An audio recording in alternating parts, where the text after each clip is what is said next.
मेरा नाम इफ्तिखार अहमद सैफ़ी है और मैंने यूनानी मेडिसिन एंड सर्जरी से इंडिया से ग्रेजुएशन किया, अलीगढ़ मुस्लिम यूनिवर्सिटी से, और उसके बाद एनडी की अमेरिका से, doctor of naturopathic medicine California से, और उसके बाद 9 साल फिर हॉलीवुड में प्रैक्टिस की और फिर अल्लाह सुब्हान करीम यहाँ लेकर आ गए दुबई।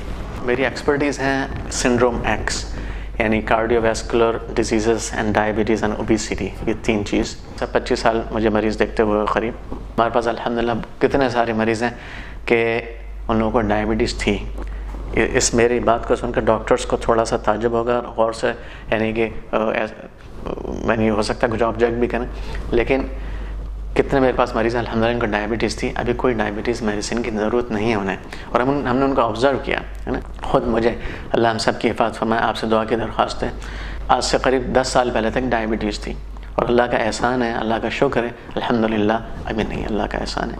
तो तरतीब सही करने की ज़रूरत है। अच्छा, खाली इल्म से भी कुछ नहीं होगा, इल्म नॉलेज तो मुझे पहले भी थी, लेकिन अमल थोड़ा सा उसके ऊपर अमल करना पड़ेगा कुछ चीज़ों के ऊपर, और अल्लाह से मांगना भी है, इंशाअल्लाह सदका कुरान भी है साथ में। तो मेरे पास बड़े सीरियस पेशेंट आए। मैं आपको और बात बताऊँ, यानी मेरे पास एक पेशेंट आए, उनकी 9 जो HbA1c थी 9 थी, कोई दवा भी नहीं ले रहे थे, और थोड़ा सा होता है डिनाइल, एक आदमी का कहता नहीं मैं तो आई एम फिट।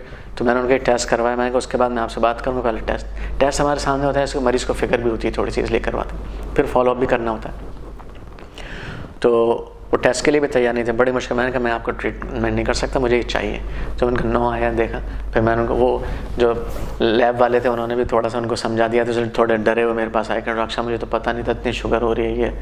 फिर मैंने उनको कहा कि देखिए आपको दवा की भी ज़रूरत पड़ सकती है। मैं दवा नहीं लूँगा, मैं हरगिज़ नहीं लूँगा। तो मैंने कहा अच्छा ऐसा है। फिर अभी कुछ दिन के लिए मैं आपको बताता हूँ, 3 हफ्ते का सिर्फ प्रोग्राम है। अगर ये आप काबू में चीज़ें नहीं आ रही हैं, फिर आपके लिए दवा है, लेकिन आपको 3 हफ्ते के लिए सिर्फ ट्रायल है। तो ठीक है आप बताइए, मैं करूँगा। मैंने उनको पूरी तरतीब समझाई, जो मैं आपको बता रहा हूँ कि ये सैलड है और फिर स्टीम सैलड है, उसके साथ ये गोश्त खा सकते हैं, चिकन खा सकते हैं, फिश खा सकते हैं, कम खाना है, और पूरी तरतीब जो ये सब मैंने उनको बताई। फिर मैंने उनसे कहा कि कभी कभी बहुत से मरीज़ों के साथ सीरियस होना पड़ता है, ईजी लेते हैं बहुत से मरीज़। तो मैंने कहा कि मुझे ये सारी चीज़ चाहिए, लेकिन मुझे हर खाने की तस्वीर चाहिए आपने जो खाए, और 1 हफ्ते, आप 3 हफ्ते के बाद, यानी कि आप 1 हफ्ते के बाद मुझे मैसेज करेंगे, ईमेल करेंगे, फिर 2 हफ्ते के बाद, 3 हफ्ते के बाद, और मुझे आपकी तस्वीरें भी चाहिए, और आप ये 4 टाइम अपने ब्लड शुगर को यानी चेक करेंगे, उसकी रीडिंग मुझे चाहिए। और मुझे आपकी जो आपने ये जो खाना खाएंगे ना, तो उसकी मुझे आपका हाथ रख कर तस्वीर चाहिए। ये बहुत से लोग डाउनलोड करके मुझे दिखाते थे पहले, यानी सैलड दिखा दी और डाउनलोड करके डॉक्टर साहब ये खा रहा। तो मैंने कहा आपका हाथ मुझे मालूम है, आप अंगूठी वाली पहनते, ठीक है। तो मैंने उनके ऐसे करके फिर माशाल्लाह उन्होंने किया। अच्छा, जब उन्होंने शुरू में जो रीडिंग ली, तो कोई रीडिंग उनकी 300 से कम नहीं थी, 300 या 400 के बीच में थी। तो ख़ुद परेशान हो गए देख के। उसके बाद अल्हम्दुलिल्लाह 3 हफ्ते के अंदर अंडर 200 हो गई उनकी शुगर, विदाउट एनी मेडिकेशन। माशाल्लाह उसको काफ़ी अर्सा हो गया इस बात को, माशाल्लाह he is fine without medication. लेकिन अब उनको पता चल गया कैसे खाने की तरतीब है। तो ये जो हमारा खाने का एक अंदाज़ है, ये लाइफ लॉन्ग स्ट्रैटेजी है, और यही बेहतरीन है। ये कोई हम परहेज़ी खाना थोड़ी खा रहे हैं, एक्चुअली खाना यही है हमारा। ऐसा सब जो कन्वेंशनल ईटिंग बिहेवियर है हम लोगों का, हम सोचते हैं कि हम बेसिकली खाने का ही। और देखें कभी कभी लोग मुझसे कहते हैं यार डॉक्टर साहब नेमत है आप बंद कर रहे हैं। तो मैं कहता हूँ नेमतें सर आपकी खुलने वाली हैं अभी, यहाँ हम तो रोटी चावल उसी गर्द गर्द घूम रहे हैं। अल्लाह की इतनी सारी चीज़ें महरूम है उस चीज़ से। ये सब चीज़ें एंजॉय करिए, सब चीज़ें खाइए, सब फ़ायदा होगा। तो अब इसमें करने की जो चीज़ें हैं, खाना, सोना और थोड़ी फिज़िकल एक्टिविटी। अब उसमें तरतीब कैसे बनाई जाए खाने की, लेकिन मैं आपको एक थोड़ा सा मैं ये बताना चाह रहा हूँ कि ऐसा प्रोग्राम डूएबल, सस्टेनेबल, जिसको हर आदमी कर सके, वो मैं आपके सामने कर रहा हूँ। अच्छा, मैं थोड़ा सा डिस्क्लेमर पहले से इसमें रख दूँ कि कोई अगर दवाएं लेता है पहले से, तो दवा छोड़े नहीं सिर्फ मेरे इस डिस्कशन की वजह से। अपने डॉक्टर से यानी रब्ता करें, उसके साथ शेयर करें अपनी बातों को, और फिर देखें कैसे क्या करना है तरतीब, और डॉक्टर को फॉलो करें। यानी ये चीज़ें करने की ऐसा ही बिल्कुल इसको फॉलो करना है, लेकिन थोड़ा सा इसमें ऐसा नहीं कि फ़ौरन बस मेरे भी डिस्कशन सुना और अपने एकदम सब दवाएँ छोड़ दी, ऐसा नहीं। अब खाने की जब हम बात करते हैं फूड, तो इसमें कुछ फैक्टर्स हैं। सबसे इम्पॉर्टेंट फैक्टर खाने में ये है कि खाने की क्वांटिटी कम की जाए। देखें कितना भी अच्छा खाना है, अगर ये मेरा देखिए रूल नंबर 1 है, इसको आप डिस्कशन तो और भी आगे कुछ चीज़ों का होगा, क्या खाना है क्या नहीं खाना, लेकिन इस रूल को प्लीज़ जहन में रखिए और इसको मत बोलिए, यानी कि हर जगह अप्लाई होगा। खाने की क्वांटिटी कम हो, खाना हम कितना भी अच्छा खाएं, super duper green from rain forest of Amazon, लेकिन अगर क्वांटिटी ज़्यादा है it is not good for us, simple is that. अच्छा, खाने की क्वांटिटी कम। देखें हमारी क्लास हो रही थी जब मैं अमेरिका में पढ़ रहा था, तो हमारे प्रोफेसर दाखिल हुए हमारी क्लास में और आते ही उन्होंने हमसे कहा कि सब स्टूडेंट्स ऐसे करें, ऐसे यूँ करके, आप लोग भी करिए ऐसे। 1 मिनट के लिए मैं आपको बताता हूँ क्यों ऐसे। फिर उन्होंने कहा कि ये आपके यानी हर किसी शख्स का अपना मैदे का साइज़ है, ये यानी ये मेरे मैदे का साइज़ है, आपके हिसाब से ये आपके मैदे का साइज़ है। तो क्या मतलब, इतना सा हम लोग खाते कितना, इतना सारा खाते हैं, है ना। तो हमारा एक स्टूडेंट है, उसने सवाल किया कि सर हम लोग तो ज़्यादा खाते हैं, पर जाता कहाँ है वो का। तो उन्होंने कहा कि हमारे ये जो गैस्ट्रिक पाउच है, मैदा है, ये स्ट्रेचेबल है, थोड़ा एक्सटेंड हो जाता है। तो लेकिन उन्होंने कहा कि स्ट्रेच तो हो जाता है, लेकिन इसके अंदर जो गैस्ट्रिक ग्लैंड्स हैं या एंजाइमेटिक जो सेक्रेशंस हैं वो लिमिटेड है, वो इस खाने के जो पाउच है ना उसके हिसाब से बने हुए। तो हम जब खाना ज़्यादा खाएंगे तो क्या होगा कि वो एंजाइम्स तो उतने लिमिटेड निकलेंगे, तो हमारे डाइजेस्टिव सिस्टम के ऊपर बुरा असर पड़ेगा, उसको पूरा डाइजेस्ट नहीं कर पाएंगे। तो हमें यानी इसका ख्याल रखना है कि इतने हमें खाना खाना। अच्छा, फिर उन्होंने क्या कहा, उन्होंने कहा कि नहीं अभी थोड़ी सी जगह और छोड़ो। क्यों? उन्होंने कहा कि भाई ये जो एंजाइम्स गिरेंगे जो उसको डाइजेस्ट करें खाने, वो भी तो इसी पाउच में करने हैं, तो leave some place for that also, some space. अच्छा, उसके बाद उन्होंने क्या कहा कि नहीं अभी थोड़ी सी और जगह छोड़ो, इसलिए कि खाना ये it's like a churning machine, जो घूमता है ना खाने से, थोड़ा सा उसमें पेरिस्टाल्टिक मूवमेंट्स होते हैं और उसको थोड़ा कहने उसके लिए थोड़ा तो रूम छोड़ो, एकदम टाइट हो जाएगा तो फिर कैसे। तो इस तरह उन्होंने कहा। तो मुझे अल्लाह के रसूल सल्लल्लाहु अलैहि वसल्लम की हदीस याद आ गई कि आपने कहा पेट के 3 हिस्से करो, है मैदे के 3 हिस्से करो। तो वही वाली वो खाने कौन कौन से जिससे इंसुलिन का सिक्रेशन ज़्यादा होता है। नंबर 1 शुगर, वो तो हम सबको पता है। नंबर 2 कौन सा है? वीट। Number 3 rice. फिर बाकी जितनी भी और चीज़ें हैं, यानी उसमें मीठी चीज़ें जितनी भी आती हैं, फलों के ज़रिए भी हैं, ये सब चीज़ें उसमें। लेकिन देखें वीट, मैं आपको और एक मज़ेदार बात बताऊँ। हमारे एक प्रोफेसर से जब मेटाबॉलिक डिसऑर्डर्स की हमारी क्लास चल रही थी अमेरिका में, तो 3 जार लेकर आए अपने साथ, ग्लास के जार थे। 100 ग्राम एक में शुगर थी, दूसरे में 100 ग्राम राइस थे अनकुक्ड, और तीसरे में 100 ग्राम व्हीट फ्लावर था, आटा। उन्होंने हमसे ये सवाल किया कि अगर किसी को डायबिटीज़ है या कोई ओबीज़ है, वज़न कम करना चाहता है, तो इसमें से कौन से खाने उसको छोड़ने चाहिए, कौन सी चीज़ छोड़नी चाहिए? तो जाहिर सी बात है सबने कहा शुगर, ठीक है ना। फिर उसके बाद उन्होंने कहा तीनों, ऑलमोस्ट ऑल सेम। आपको ताज्जुब होगा ये बात कि मैं कभी यहाँ लेक्चर भी देता हूँ डॉक्टर्स में, और तो अक्सर जो है डॉक्टर्स मुझसे सवाल करते हैं, मैं उनसे कहता हूँ कि तीनों चीज़ें बराबर हैं तकरीबन। फ़र्क है, लेकिन कितना फ़र्क है मैं आपको बताता हूँ। देखें 100 ग्राम अगर आप शुगर लेंगे तो उसमें करीब 18 चम्मच ग्लूकोज है। यानी देखिए शुगर भी कन्वर्ट ग्लूकोज में होगी बॉडी में, आटा जो है ये भी ग्लूकोज में कन्वर्ट होगा, राइस भी ग्लूकोज में कन्वर्ट, एंड प्रोडक्ट ग्लूकोज। जब आप शुगर लेंगे ये कन्वर्ट होगी ग्लूकोज में 100 ग्राम, तो करीब 18 चम्मच शक्कर 18 से 19 बनेगी। जब आप आटा होगा तो ये करीब 15 से 16 चम्मच, बल्कि अगर वो वाइट फ्लावर है तो 17 चम्मच, यानी 16-17 चम्मच शक्कर हुई। चले आप 15 से 16 मान लिए, सेफ। अच्छा, राइस 15-16, 2 से 3 मैक्सिमम 3 बल्कि 2 चम्मच का सिर्फ फ़र्क है शक्कर में प्योर में और आटे या चावल में के अंदर। हमें मालूम है कि हम 1 चम्मच, खासतौर से इसको डायबिटीज़ है, 1 चम्मच चाय में तो बेचारा पीता नहीं है, शक्कर है ना। और वो जो है अगर 100 ग्राम आटे की रोटी बनी हुई है तो उसमें 15 चम्मच 16 चम्मच शक्कर खा। और चावल की एक सेशन में हम मिसाल करूँ 150 ग्राम के चावल है, आप सोचें कितने होंगे? 21 चम्मच, 22 चम्मच, 23 चम्मच, कितने हम रोटी खाए थे। डायबिटीज़ डे पर एक मेरा लेक्चर था, तो उसमें किसी ने मुझसे सवाल किया, ब्रेक में एक डॉक्टर थी, उनके शौहर भी डॉक्टर हैं। उन्होंने मुझसे कहा, ब्रेक था, शायद लेक्चर का टॉपिक पहले दूसरा था, उन्होंने कहा मेरे शौहर को डायबिटीज़ है, वो साउथ इंडिया की थी, और मैंने उनको क्या करूँ, उनको तो कंट्रोल भी नहीं, यानी आउट ऑफ कंट्रोल उनकी डायबिटीज़ है। तो मैं क्या खाती हूँ मुझे थोड़ा सा ये बताइए।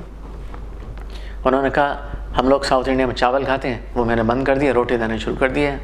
तो मैंने कहा होल व्हीट दे रही होंगी आप, क्योंकि एक होल व्हीट को एक बहुत बड़ी चीज़ समझ कर आदमी जो है ना तो सोचता है कितनी भी खा लो होल व्हीट, है ना। तो उन्होंने कहा कि हाँ बिल्कुल डॉक्टर, होल व्हीट घर का बना हुआ। मैंने कहा ये बताइए कितनी रोटी खाते हैं? कह लें 2 सुबह खाते हैं, 3 शाम दोपहर को खाते हैं और 2 जो है रात को खाते हैं। चावल बिल्कुल हमने बंद कर दिए।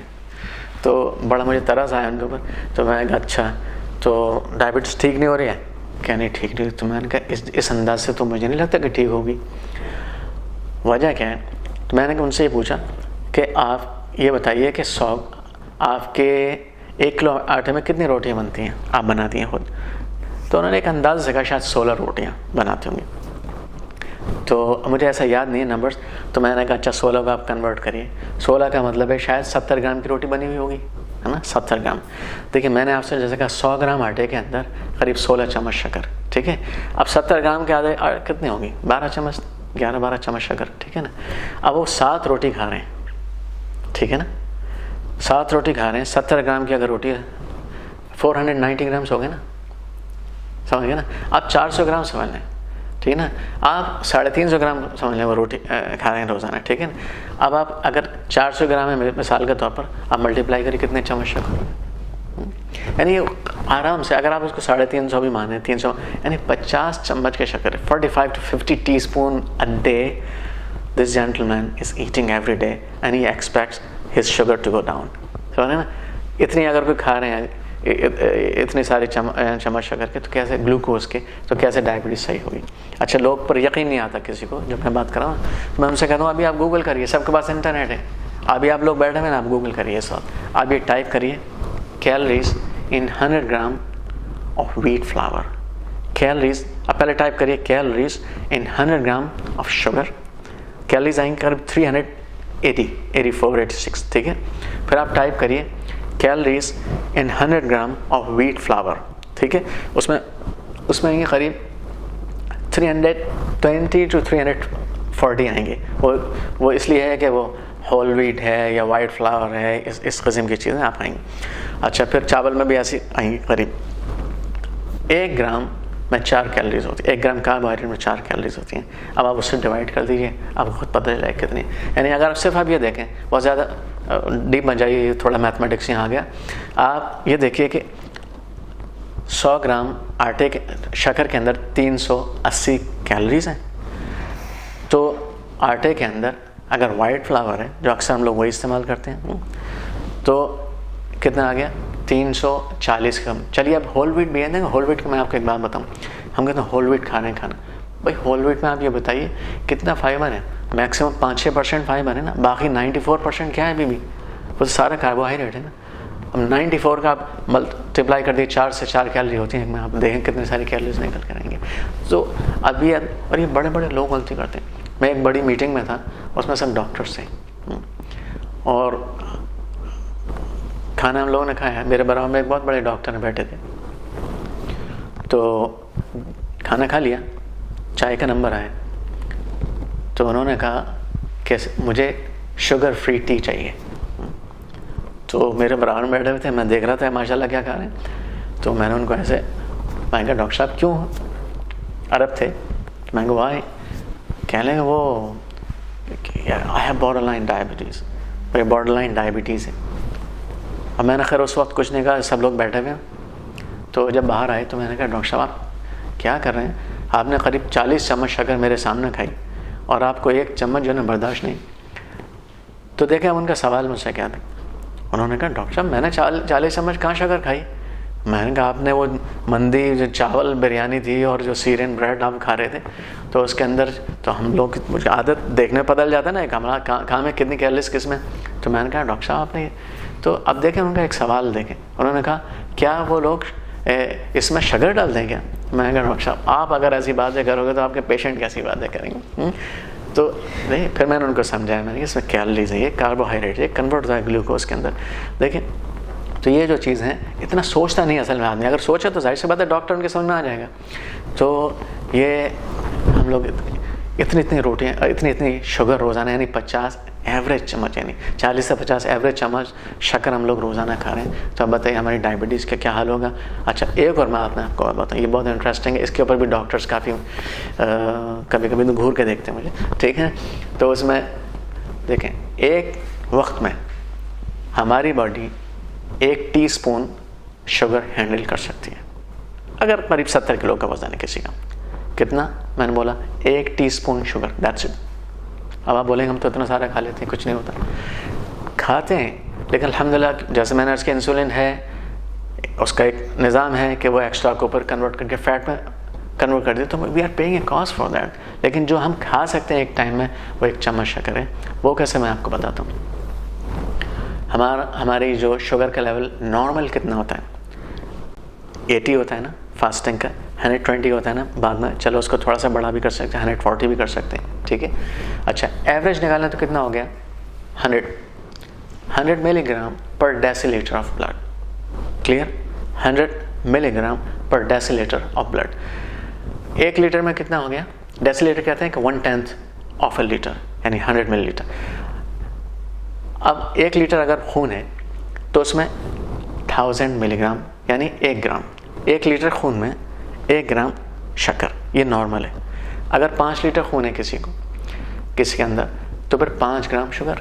नॉर्मली 5, 5.5, 6 लीटर ऐसा खून होता है ना, 70 किलो या ऐसे ज़्यादा है कुछ, तो एवरेज ये है। तो उसमें हमारे 5 ग्राम शुगर, क्या मतलब, अगर 5 ग्राम शुगर, अब 1 चम्मच में कितना आता है, 5 मिलीलीटर या 5 ग्राम। अगर हम 5 ग्राम से 2 टीस्पून कर दें, 10 ग्राम, हमारी शुगर 200 हो जाएगी। उधर होती नहीं है 200, इसलिए कि इंसुलिन है, उसको बैलेंस कर देती है। लेकिन we are paying continuously paying a cost for that, क्योंकि हमारे उसको या तो हमारे इंसुलिन इंसेंसिटिविटी उधर बढ़ रही है सेल्यूलर लेवल पर, या फिर हमारी फैट का एक्यूमुलेशन बढ़ रहा है, ट्राइग्लिसराइड्स का एक्यूमुलेशन बढ़ रहा है। तो ये जो चीज़ें हैं बहुत क्लियर हो जानी चाहिए इंशाल्लाह। तो एक वक्त में, जैसे मैंने अर्ज़ किया ना, नंबर 1 रूल ये है, बिफोर वी आर सिलेक्टिव कि हम क्या खाएं क्या ना खाएं, एक सबसे पहला रूल, खाने का पोर्शन साइज़ कम कर दिए। अगर इस रूल को फॉलो करें आप, पोर्शन साइज़ करके अल्हम्दुलिल्लाह जितनी हलाल और पाक चीज़ें सब खा सकते हैं, लेकिन क्वांटिटी कम कर दी है ना। तो ये 2 चीज़ें अर्ज़ की कि खाना कम खाना है, फिर ये कि खाना क्या खाना है। उसमें अब खाना क्या खाना है, मैं एक थोड़ा सैम्पल मेन्यू मैं आपको बता देता हूँ कि मिसाल के तौर पर, यानी मैंने अर्ज़ किया अगर पोर्शन साइज़ कम करे सब चीज़ खा सकते, लेकिन मिसाल के तौर पर एक मरीज़ हमारे पास डायबिटीज़ वाला आ गया, एक कंडीशन उसको, तो उसको हमें उस कंडीशन को रिवर्स करना है, तो थोड़ा सा एग्रेसिव चेंजेस करने पड़ेंगे। तो हम शुरू में कहते हैं उसको एग्रेसिव चेंजेस करने पड़े, है ना, और फिर उसको followed by just moderate changes and then followed by good enough changes. लेकिन इन द बिगिनिंग अगर किसी को कोई कंडीशन ऑलरेडी है, तो उसको थोड़ा सा एग्रेसिवली हम देख रहे हैं, उसको हम कहते हैं भाई अभी बिल्कुल कार्बोहाइड्रेट छोड़ो। तो यानी बिल्कुल छोड़ने का मतलब कुछ अभी भी जा रहे होते हैं, तो उसको फिर हम कैसे कहते हैं, वो बहुत से लोग कहते हैं भाई मैं अगर रोटी नहीं खाऊंगा, चावल नहीं खाऊंगा, तो सालन कैसे खाऊंगा, तो हम कहते हैं भाई सालन चम्मच से खाओ, है ना। तो अभी उसमें क्या करना है, सलाद जो बनती है, यानी सलाद में सिर्फ आप यानी खीरे आपने खा ली, कुछ भी जो भी आपको यानी रॉ फॉर्म में खाने वाली सब्ज़ी मिल जाए, नॉट जस्ट ग्रीन, कोई भी कलर की, है ना, सबको इकट्ठा कर लिए, चॉप कर लिए, थोड़ा सा उसको ऐसे शेप दे दिए खाई जा सके। चाहे तो उसमें कुछ यानी कि ऊपर से चीज़ है उसको टेस्ट भी हो थोड़ा सा, और यानी देखने में भी अच्छी लगे, ऐसे बना के खाइए, है ना। रेसिपी देख ली बहुत सारी, इस वक्त तो आप भरी पड़ी हैं रेसिपीज़, आप गूगल करिए आपको बहुत सारी रेसिपीज़ मिल जाएंगी, डाउनलोड करिए रेसिपीज़, उसको थोड़ा सा गेटअप भी आए ताकि हमारी आँखें भी उसको लें, उसको खाइए। जैतून का तेल भी डाल सकते हैं, ऊपर से सिरका डाल सकते हैं, नींबू डाल सकते हैं, ऐसे खाइए। ये आपका बेस मील हो गया। कभी आप क्या करिए, सब्ज़ी को उबाल लीजिए, और जब आप उबालें तो उसमें खूब सारा गार्लिक डाल सकते हैं, जिंजर डाल सकते हैं, अनियन भी थोड़ी बहुत डाल सकते हैं, किसी को अनियन से गैस वगैरह शिकायत तो कम डालें, पर ये चीज़ बेस चीज़ें, टमाटर खूब सारे डाल सकते हैं। उसमें फिर आपकी जो सब्ज़ी उसमें वो डालना है, और सब्ज़ी अगर है तो उसमें बहुत ज़्यादा पकाना नहीं है। अनियंस को, गार्लिक को आप ब्राउन भी कर सकते हैं, क्योंकि अनियन गार्लिक के साथ ये है कि अगर इसको ब्राउन भी करेंगे तो इसकी एफिकेसी में कमी नहीं आएगी, बल्कि इसके कहते हैं इसकी बढ़ जाती है ना। लेकिन अगर दूसरी चीज़ ज़्यादा पकाते हैं तो एंजाइम्स सारे डिलीट हो जाते हैं। तो सब्ज़ी को ज़्यादा नहीं पकाना चाहिए, लेकिन बीन्स को, दालों को अच्छी तरह पका सकते हैं, कोई मसला नहीं। तो सब्ज़ी ऊपर डाली, एक उबाल ले लिया, ये स्टीम कर ली, बेहतरीन सब्ज़ी है। अब स्टीम सैलड भी उसको बोल सकते हैं, स्टीम सब्ज़ी बोल सकते हैं। अगर स्टीम सैलड को समझेंगे तो आप चम्मच से भी खा सकते हैं, वरना आप सिर्फ सालन समझेंगे तो आपको रोटी की याद आएगी। तो अच्छा, फिर क्या कर सकते हैं, अगर आप सलाद के साथ या स्टीम सैलड के साथ में आप यानी कभी कुछ प्रोटीन रख लीजिए। उसमें क्या होता है, अगर आप खाली सलाद खा रहे हैं या खाली स्टीम सैलड खा रहे हैं, वेजिटेबल खा रहे हैं, आपको आधे घंटे के बाद भूख लगेगी। क्यों? क्योंकि हमारे सैटिस्फाइड सेंटर है, यानी भूख का जो कहते हैं ना, यू आर डन नाउ, अभी खाना हो गया, उसको एक्टिवेट करने के लिए कुछ थोड़ा सा फैट या प्रोटीन की ज़रूरत होती है। तो थोड़ा सा आप उसमें मिला दें, जैसे मैंने कहा ना, आप कोई भी एनिमल प्रोटीन खा सकते हैं, आप चिकन खा सकते हैं, आप फिश खा सकते हैं, आप मटन खा सकते हैं। मैं ये नहीं कह रहा आपको रोज़ाना खाइए, ठीक है, तो एक दिन छोड़ के भी खा सकते हैं, हफ्ते में 3 बार खा लीजिए। अगर एक दिन छोड़ा तो आपने हफ्ते में ऑलमोस्ट 3 बार हो गया, यानी खाने आपके जो है ना 14 भी खाना रखें तो उसके आपको 3 खा सकते हैं, हर्ज नहीं इसमें। तो इस तरह से आप खा सकते हैं। जब आपको थोड़ा प्रोटीन मिलेगा, फैट मिलेगी, फिर आपको भूख भी नहीं लगेगी, देर तक आप सस्टेनेबल फूड हो जाएगा। फिर कभी कभी आप अंडा रख लीजिए, अंडे को उबालिए आप, उसके साथ में इसको मिला दिए सलाद के साथ में, बेहतरीन नेमत है अंडा, उसको खाइए। अच्छा, और कभी कभी आप कुछ थोड़े से आप अखरोट डाल लें, वॉलनट्स डाल लें, बादाम मिला लें उसके अंदर, है ना, इस तरह से वैरायटी कर सकते। कुछ नहीं तो चने उबाल लीजिए, काले वाले चने और बेटर देन वाइट चने। आप काले वाले चने को खूब उबाल के उसको डालें, वाइट चने भी इस्तेमाल करें, दालें इस्तेमाल करें, ये सब चीज़ खा सकते हैं। यानी जो वेजिटेरियन लोग हैं इसकी तरफ ज़्यादा ध्यान दें। तो ये इस तरह से आपके एक सस्टेनेबल और न्यूट्रिएंट रिच आपको खाना मिलेगा, और आपसे जो इंसुलिन जो स्पाइक होती है वो उसमें नहीं होगी, है ना। आपका ब्लड प्रेशर भी काबू में रहेगा, और आपकी डायबिटीज़ भी काबू में रहेगी, और आपका वेट भी काबू में रहेगा। आपके जो इन्फ्लामेटरी कंडीशन है बहुत सारी, कि ये जो खाना है ये एंटी इन्फ्लामेटरी है। और दूसरा हम जो खाना खा रहे होते हैं सारी चीज़ें ना, देखिए मैं आपको वीट के बारे में एक बात बताऊँ, ख़ास तौर से मैं वीट को कम करने के लिए बोलता हूँ काफ़ी। एक तो मैंने आपको बताया कि इसका glycaemic index, glycaemic load value है, यानी कि ज़्यादा शुगर में कन्वर्ट होता है, फिर ज़्यादा इंसुलिन स्पाइक करता है। इसकी 2 चीज़ें बहुत ज़्यादा हैं, इसलिए मना करते हैं। दूसरे, वीट की जीन थोड़ी सी कॉम्प्रोमाइज़ है, ये GMO यानी जेनेटिकली मॉडिफाइड चेंजेस इसमें आ चुके हैं, मॉडिफिकेशन हो चुके हैं इसके अंदर, यानी कि जो 50 साल पहले का जो वीट था ये वो नहीं है। इसके अंदर मिसाल के तौर पर एक चीज़ होती है ग्लूटेन, एक प्रोटीन है, तो बहुत से लोगों को ग्लूटेन हज़म नहीं होती है, खासकर से मॉडिफाइड जो वर्जन है, जैसे लीकी गट सिंड्रोम एक कंडीशन है वो होती है, फिर उसकी वजह से बहुत सारे जो है ना, यानी रिएक्टिव हाइपर इम्यून सिस्टम हो जाता है, ऑटोइम्यून डिसऑर्डर्स हो जाते हैं, बहुत सारा आर्थराइटिस, थायराइड कंडीशन इसी की वजह से, इवन डायबिटीज़ इसकी वजह से। और दूसरे एक चीज़ है एमिलोपेक्टिन A, इसके अंदर बहुत ज़्यादा है, जिससे कि low density lipoprotein cholesterol conversion बढ़ जाती है, यानी हमारी कोलेस्ट्रॉल बढ़ती है।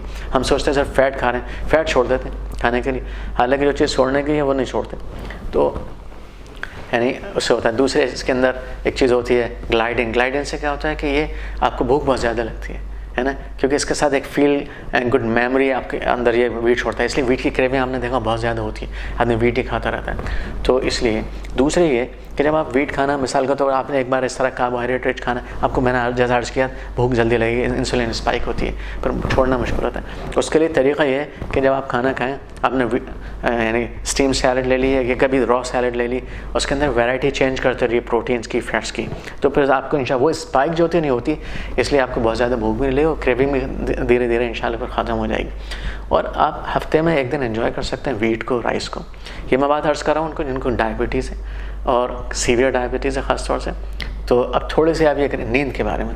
नींद एक बहुत इंपॉर्टेंट चीज़ है और इसको अक्सर लोग कम अहमियत देते हैं, यानी लोग एक्सरसाइज को भी अहमियत बहुत से देते हैं, यानी खाने का वाइटामिन भी खाएंगे और एक्सरसाइज भी खूब करेंगे, लेकिन नींद कम से कम ज़रूरी, इतनी ज़रूरी चीज़ जितना खाना या एक्सरसाइज है, क्योंकि आपकी जो पूरे मसल की रिकवरी होती है वो ज़्यादातर सोते वक्त होती है। और थोड़ी बहुत एक्सरसाइज मैं आपसे अर्ज करता हूँ, and walking is the best exercise, is most sustainable exercise. हर आदमी कर सकता है, हर वक्त कर सकता है, हर जगह कर सकता है अपने हिसाब से। बहुत से लोग कहते हैं कब करूँ मैं वॉकिंग, तो वॉकिंग का या कोई भी एक्सरसाइज का कभी भी करना ना करने से बेहतर है, कभी भी करें ना करने से बेहतर है। हाँ, सबसे अच्छा टाइम सुबह का, लेकिन ना करने से बेहतर कभी भी कर लें आप कुछ ना कुछ ज़रूर, और एक्सरसाइज करें। बहुत से लोग अक्सर मुझे मालूम करते हैं, व्हाट्सएप भी करते हैं, कॉल करते हैं कि डॉक्टर साहब वो फलां चीज़ के बारे में क्या ख्याल है, आजकल उसके बारे में बड़ा सुना है, बहुत फ़ायदा करिए। कोई कह रहा है कि इंजीर को हम उसमें मिला के खाते हैं ऑलिव ऑयल के अंदर, है ना, कोई कुछ। तो सब चीज़ें बहुत अच्छी हैं, यानी इनको तो हम इनकार ही नहीं कर सकते इनके लिए, लेकिन लोग कहते हैं हमें डॉक्टर साहब फ़ायदा नहीं हो रहा। वजह क्या है कि हम ऐड करते जाते हैं चीज़ों को, हमको डिलीट नहीं करें चीज़ों का। तो जब तक डिलीट नहीं करेंगे तो फ़ायदा नहीं होगा। तो ये जो चीज़ है इसका बहुत ख्याल रखना है, बिल्कुल लो प्रोफाइल ईटिंग हैबिट्स आपकी हो जाएं, उसके साथ जो कुछ खाएंगे इंशाल्लाह आपको पूरा फ़ायदा होगा। अल्लाह आपको बेहतरीन जज़ा खैर दे और शिफा दे, और कुरान और सदक़े का यानी उसकी पाबंदी करिए, और आपसे दरख्वास्त है मेरे लिए भी दुआ करिए।